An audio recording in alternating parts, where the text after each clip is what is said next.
What is up, guys? It's Z from ZJS Productions, and I want to do YouTube strong starting in 2020. And I want to know, is the Phantom 4 worth it in 2020?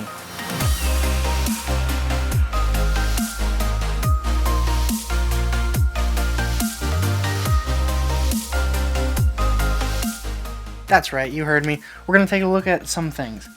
Is the Phantom 4 worth the money in 2020? There's so many other competitor drones coming out, and even DJI is putting out their own drones to compete with the Phantom 4. Is it too old? Is it too outdated? That's what we're going to take a look at today. What makes this drone still relevant? First things first, battery life.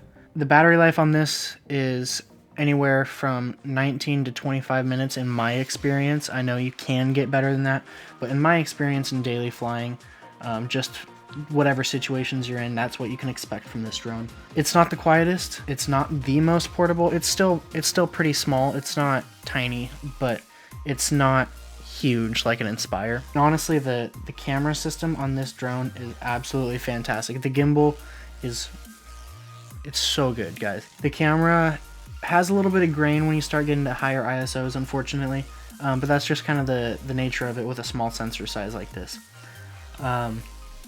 It shoots 4K at 24 FPS, Ultra HD at 24 and 25 FPS. 12 megapixel photos. They look great, easily good enough for Instagram. I wouldn't say you should print them really big because just the sharpness in such a small sensor can be an issue. Next, let's talk about the range. This drone is supposed to be able to go 3.1 miles. I've had it as far out as 1.5 miles before I had any issues, and that was over a residential area where there's Wi-Fi and other things going on that's definitely interfering with the signal. Let's take a look at some of the benefits of having a Phantom over smaller drones.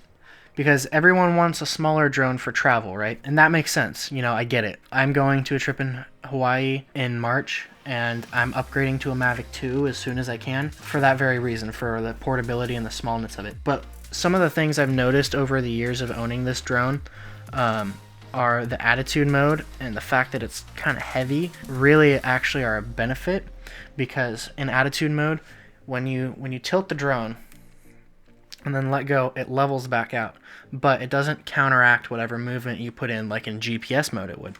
So when you go to the side and then straighten out, it's just going to keep sliding, almost as if it was on ice, like a hockey puck, right? And what that does is you can get really good slider shots, so you can put it sideways and just let it slowly drift to a stop, and you can do all sorts of really cool stuff with that mode. I really do want to encourage you guys to take a look at this drone if you're looking to buy a drone. They are fantastic. I've absolutely loved this drone. I've used it for real estate. I've used it for just shooting different places that I've gone, just creatively, just for fun. And I've used it on some short film projects, school projects, and stuff like that. It's been great. The only gripe I've ever had about this drone is the noise when you start to crank up the ISO, and the sharpness when you are working on a big screen. I have a 27-inch iMac, and when I'm working with the footage on that, you start to notice every imperfection no matter what camera you're using. And right now I'm shooting on an A7 III, and that camera is absolutely awesome.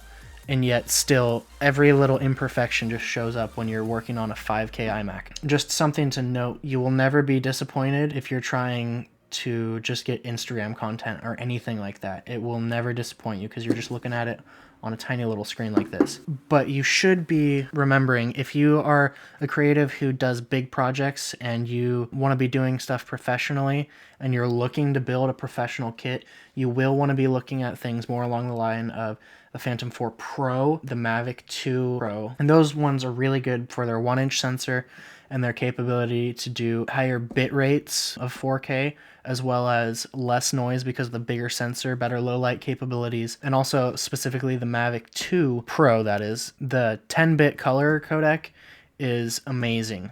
I've heard really good things about it, and I'm very excited to get my hands on it, and I will do a review for you guys when I get it. But the problem with that is if you're not going for that professional level kit, you need to be mindful of the fact that if you're not shooting in D-Log or one of those 10-bit profiles, the 8-bit, from what I've researched, is not as good as even, say, this drone.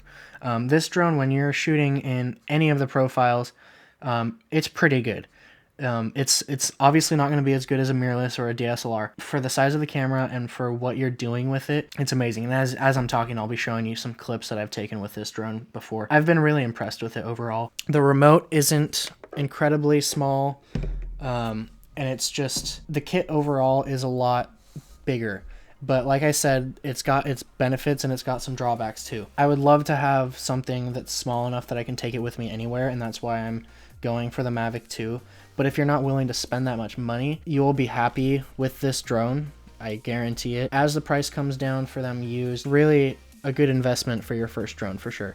I would recommend this definitely over a Mavic Air or a Spark or a Mavic Mini. For some of the reasons I've said before. The Mavic Air, the Spark, and the Mavic Mini, none of those, to my knowledge, correct me if I'm wrong, have OcuSync.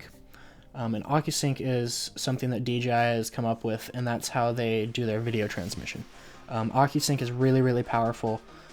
It's really low latency with, I believe, 720p data stream, or video stream, and it looks really, really good.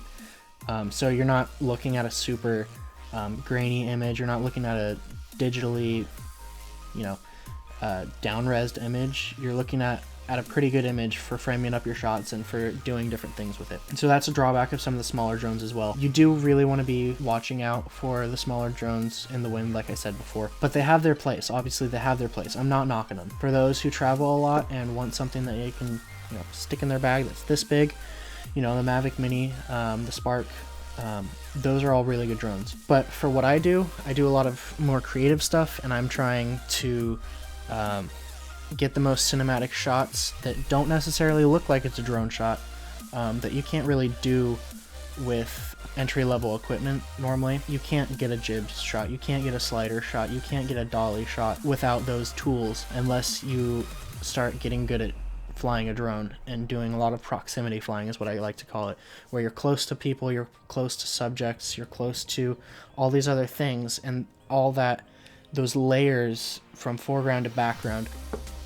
really just start to make that shot look a lot more professional. I'll play one of the clips right now that I'm talking about where we actually had the drone up in the air and then we had someone catch it, and we noticed afterwards that you could see the guy who caught it run in the reflection on the window. So it's just something kind of cool to take a look at. And then you can also see the reflection of the drone in the door right about now. So it's just something kind of funny, but also just it's just awesome to be able to have all that creative freedom. Like, let's try something new, something you wouldn't see just with a camera that's not on a big budget set. So I hope you guys found this video helpful. I hope that helped you make a decision.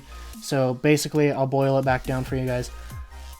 If you're looking for an entry-level drone, or not even necessarily entry-level, but you're looking for your first nice camera drone, you can look into the smaller ones, but these ones are honestly getting cheaper than some of those, and they have so many more features, and they are so much more just solidly built drones. I really recommend this drone. If you are looking for something that you can do a lot more editing, and you want the 10-bit color, and you want the higher bit rate as far as video recording and higher resolution, and the 1-inch sensor, better low light performance, then I would really recommend something along the lines of the Phantom 4 Pro or the Mavic Pro 2. Yeah, I hope that you guys enjoyed this video. Comment what you guys want to see in the future. I will be doing a review on the A7 III. I will be doing a review on the DJI Ronin. Once I get my hands on the Mavic 2 Pro, I will be doing a review on that. And anything else you guys want to see, just let me know. I will see you guys in the next one, and thanks for watching.